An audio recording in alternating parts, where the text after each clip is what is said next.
जब किसी Indian road पे कैमरा लगाया जाता है तो ट्रैफिक सडनली ठीक हो जाता है, सिग्नल फॉलो होने लगते हैं, लोग रुक जाते हैं जहाँ रुकना चाहिए उन्हें, वो भी 50% केसेस में। अब कैमरा हटा लो, वही लोग, वही रोड, वही रूल्स, लेकिन सब उल्टा होगा। तो सवाल ये नहीं कि इंडियंस रूल्स जानते हैं, नहीं, ऑब्वियसली वो जानते हैं। सवाल ये है कि वो रूल्स तभी फॉलो करते हैं जब पकड़े जाने का डर हो। ये एक सिंपल ऑब्जर्वेशन है और ये ऑब्जर्वेशन एक बड़ी चीज पॉइंट करता है हमारे देश में। इंडिया में सिविक सेंस को फेयर ऑफ इन्फोर्समेंट मान लेते हैं, मतलब लोगों को लगता है कि अगर कोई देख नहीं रहा तो गलत चीज भी सही है।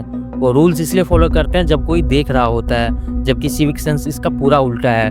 जब कुछ रूल्स पब्लिक के लिए लगा है तो उनका जिम्मेदारी बनता है फॉलो करने का, लेकिन जिस देश के गवर्नमेंट कहता है कि अगर हम किसी चीज को अनदेखा कर दे तो चीज अपने आप नीचे गिर जाएगा अगर वो ऊपर जा रहा होगा तो हम पब्लिक से क्या ही एक्सपेक्ट कर सकते हैं। यहाँ पे मैं किसी को अच्छा या बुरा नहीं कह रहा, यहाँ पे मैं बस इतना बताने की कोशिश कर रहा हूँ कि अगर हमारे रिस्पेक्टेड मिनिस्टर जी ऐसा बोलेंगे तो यूथ के दिमाग में क्या जाएगा, हमारा तो नेता ही चूतिया है तो इस देश का क्या होगा। अगर जिसके सोच में थोड़ा सा ही बदलाव आएगा इंडिया के प्रति, वो भी सोचेगा अरे इस देश से जितना जल्दी हो सके उतना जल्दी निकल लो, क्योंकि इस देश का कुछ नहीं होने वाला। मुझे आप एक बात बताओ, इंडिया में एक एवरेज मिडिल क्लास बच्चा क्या देखता है अपनी जिंदगी में? घर के बाहर कचरा फेंका जाता है, रोड पे गड्ढे मिलते हैं और उस गड्ढे में भी थार वाले को लगता है कि उनके बाप का रोड है तो कैसे भी चलाएं उनका कोई कुछ नहीं कर सकता। मेट्रो में सफर करोगे तो विक्टिम कार्ड वाली आंटी की गाली या लड़की को देख के जो मर्द मास्टरबेट करते हैं ये देखने को मिलेगा। और यहाँ पे जनते का एक सोच है कि पब्लिक स्पेस की साफ सफाई की जिम्मेदारी गवर्नमेंट की है, ना कि पब्लिक की, और ये एक कॉमन बिलीफ है सब में। तो वो बच्चा क्या सीखता है? वो सीखता है कि पब्लिक स्पेस किसी का नहीं है, उसकी केयर करना मेरी जिम्मेदारी ही नहीं बनता। वो सीखता है कि रूल्स सिर्फ तब मैटर करते हैं जब कोई इन्फोर्स कर रहा हो या तुम गरीब हो। वो सीखता है कि दूसरों की इनकन्वीनियंस मेरी प्रॉब्लम नहीं है, अपना काम निकालो और चलो। ये वैल्यू फॉर्मली नहीं सिखाई जाती, ये साइलेंटली ऑब्जर्व होती है, और जो साइलेंटली ऑब्जर्व होता है वो दिमाग में बहुत गहरी बैठ जाती है। मैं सोशल मीडिया पे देख रहा हूँ 3-4 दिन से कुछ क्लिप्स बहुत सर्कुलेट हो रही है जहाँ इंडियन टूरिस्ट नेपाल में जाके इंडियंस को सेम फील करवा रहे हैं, रोड रैंप पर कपड़े सुखा रहे हैं, कुछ लोग पब्लिक फुटपाथ पे सोए हैं, कुछ लोग खाना खा के पहाड़ों में फेंक रहे हैं, कुछ लोग चलती रोड पे जहाँ ट्रैफिक रुका था वहाँ पे अपना विंडो में अंडरवेयर सुखा रहे हैं। हद तो तब हो गई जब कुछ इंडियंस स्ट्रीट के साइड में खाना बना रहे हैं, वो भी इंडिया से बर्तन ले जाके। जब उनको लोकल ने कन्फ्रंट किया कि इंडियन खाना तो होटल में भी मिलता है, तो उनका जवाब था खुद से बनाते हैं तो उनमें अलग स्वाद आता है इसलिए, और होटल में स्वाद नहीं आता वैसा। अच्छा नहीं लगता है आपको बाहर खाना बनाने का पसंद है? मेरे पास कई वीडियो है जहाँ पे इंडियन सेमफुल हरकतें कर रहे हैं। ये तो फिर भी नेबर कंट्री है, लेकिन हद तो तब हो गई जब मैं सेम चीज़ थाईलैंड, यूके, बाली हर जगह देखने को मिलता है। अब ये सवाल उठता है कि ये प्रॉब्लम एक्चुअली कहाँ से आई, और इसका जवाब क्या सिर्फ इंडियन बुरे हैं? नहीं, ये आंसर बिल्कुल गलत है, क्योंकि हम कुछ लोगों की वजह से पूरा नेशन को ब्लेम नहीं कर सकते, और ऐसा है भी नहीं। इसका एक रियलिस्टिक आंसर ये है कि इंडिया एक बहुत ज्यादा पॉपुलेटेड देश है जहाँ पब्लिक इंफ्रास्ट्रक्चर ने कभी पॉपुलेशन के साथ पेश नहीं रखी। जब फुटपाथ नहीं है लोग रोड पे चलते हैं, जब पब्लिक टॉयलेट नहीं है लोग सड़क के कोने में जाते हैं, जहाँ सिस्टम फेल हो जाता है वहाँ धक्का देना आदत नहीं सर्वाइवल बन जाता है। और जब सर्वाइवल की बात आती है तो सिविक सेंस पीछे रह जाती है, क्योंकि जरूरत एक हकीकत है और नियम सिर्फ एक आइडियल। लेकिन यहाँ एक और सवाल है जो अनकंफर्टेबल है। वो सर्वाइवल मैकेनिज्म समझ में आता है जब रिसोर्सेज की जेन्युइनली कमी है, लेकिन क्या ये तब भी अप्लाई होता है जब रिसोर्सेज अवेलेबल हो? एक हाईवे के सेफ्टी रैंप पे कपड़े सुखाना वो सर्वाइवल नहीं था, वो एक चॉइस थी, एक ऐसी जगह जो क्लियरली इमरजेंसी यूज के लिए बनी थी। वहाँ ये करने का मतलब था कि इस स्पेस का पर्पस मैटर नहीं करता, मुझे मेरी जरूरत मैटर करती है। थाईलैंड के पटाया बीच पे ओपन में यूरिनेशन किया जबकि पब्लिक बाथरूम अवेलेबल थी। यूके के स्ट्रीट पर गुटखा थूकना, किसी और देश में जाके ट्रैफिक रूल्स वायोलेशन करना। तो कभी कभी ये इंफ्रास्ट्रक्चर की प्रॉब्लम नहीं होती, ये एक्चुअली एक डीपर प्रॉब्लम होती है। ये बिलीफ कि पब्लिक स्पेस के रूल्स मुझ पे अप्लाई होते हैं या नहीं ये मेरी मर्जी पे डिपेंड करता है। और यहाँ एक और सवाल खुलता है, हम दूसरे के घर में घुसते हैं तो जूते बाहर उतारते हैं बिना किसी के बोले, किसी के ड्राइंग रूम में हम बैठकर गरबा नहीं करते, किसी के किचन में घुस के हम अपना खाना नहीं पकाते। तो प्राइवेट स्पेस के रूल्स ऑटोमेटिकली फॉलो होते हैं। क्यों? क्योंकि वो किसी का पर्सनल स्पेस है, तो उस इंसान की इज्जत करना डिफॉल्ट बिहेवियर है। इन पब्लिक स्पेस किसी का पर्सनल नहीं है तो उसकी इज्जत करना ऑप्शनल हो जाता है। करना है तो करो, नहीं तो छोड़ दो, गवर्नमेंट तो है ही ब्लेम करने के लिए। ये वो गैप है जहाँ ये सारी प्रॉब्लम स्टार्ट होती है। पब्लिक स्पेस का मतलब नो मैंस लैंड नहीं होता, पब्लिक स्पेस का मतलब होता है सबका, और सबका में तुम भी हो, और वो भी जो तुम्हारे बाद आएंगे। अब ये चीज़ जब बाहर जाती है तो क्यों ज़्यादा विजुअल हो जाता है? 2024 में लगभग 27 मिलियन इंडियंस ने इंटरनेशनल ट्रैवल किया था। 2026 तक ये नंबर 45 मिलियन तक पहुंचने का एस्टिमेट है। इतने बड़े नंबर्स के साथ हर तरह के लोग ट्रैवल करते हैं।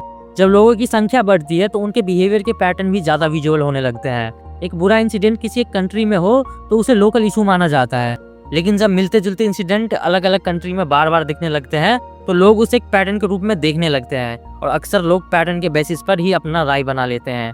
और इंडिया के साथ यही हो रहा है। नेपाल में, थाईलैंड में, लंदन में, दुबई में, स्विट्जरलैंड में सेम टाइप की कंप्लेंट अलग अलग कॉन्टेक्स्ट में आई है। पब्लिक रूल्स को इग्नोर करना, दूसरे की स्पेस का कंसीडर ना करना, ये सिर्फ एक इंसिडेंट नहीं है, ये एक कंसिस्टेंट पैटर्न है जो अलग अलग कंट्रीज में डॉक्यूमेंट हुआ है। और ये पैटर्न इंटरनेशनली एक इमेज बना रहा है, एक इमेज जो उन इंडियन ट्रैवलर्स पे भी अप्लाई होती है जो करेक्टली बिहेव करते हैं, जिनकी कोई वायरल वीडियो नहीं होती क्योंकि उन्होंने कुछ गलत नहीं किया। एक इंडियन प्रोफेशनल जो लंदन में काम करता है वो एक परसेप्शन फेस करता है जो उसने बनाया ही नहीं। एक इंडियन स्टूडेंट जो बाहर पढ़ रहा है वो एक रेडीमेड ओपिनियन के साथ डील करता है जब वो किसी नए इन्वायरमेंट में पहुंचता है। ये अनफेयर है और ये डायरेक्टली उस स्मॉल फ्रैक्शन की वजह से हो रहा है जिसका बिहेवियर विजिबल और वायरल होता है। तो असली सवाल यह है कि चीज़ों को फिक्स कैसे करें, और यहाँ एक ऑनेस्ट बात कहनी पड़ेगी, ये फिक्स शॉर्ट टर्म में नहीं होगा। सिविक सेंस एक कैंपेन से नहीं आता, एक वीडियो से नहीं आता, एक फाइन से नहीं आता, लेकिन कुछ चीज़ें हैं जो एक्चुअली काम करती है और वो डॉक्यूमेंटेड भी है।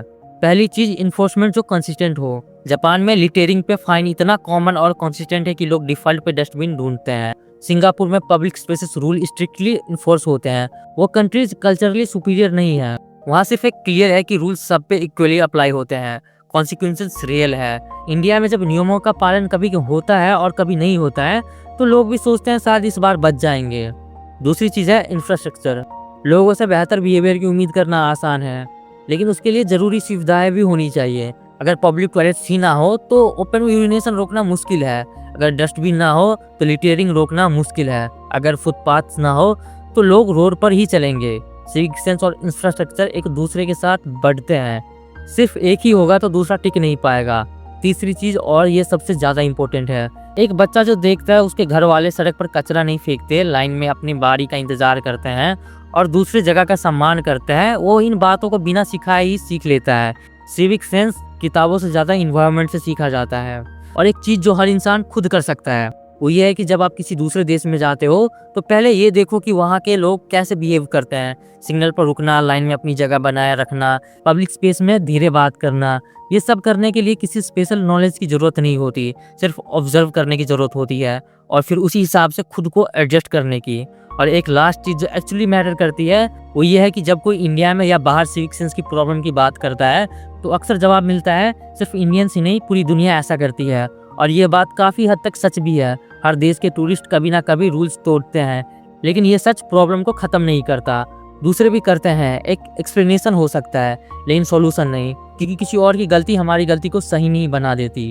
प्रॉब्लम एग्जिस्ट करती है, पैटर्न डॉक्यूमेंटेड है, और जो लोग इस पैटर्न की वजह से डायरेक्टली सफ़र करते हैं वो वही इंडियन ट्रैवलर्स हैं जो सही बिहेव करते हैं लेकिन एक रेडीमेड रेप्यूटेशन कैरी करते हैं जब वो बाहर जाते हैं। तो ये कन्वर्सेशन इंपॉर्टेंट है, सिर्फ इसलिए नहीं कि बाहर क्या इमेज बनती है, इसलिए भी कि घर पे भी यही प्रॉब्लम एग्जिस्ट करती है।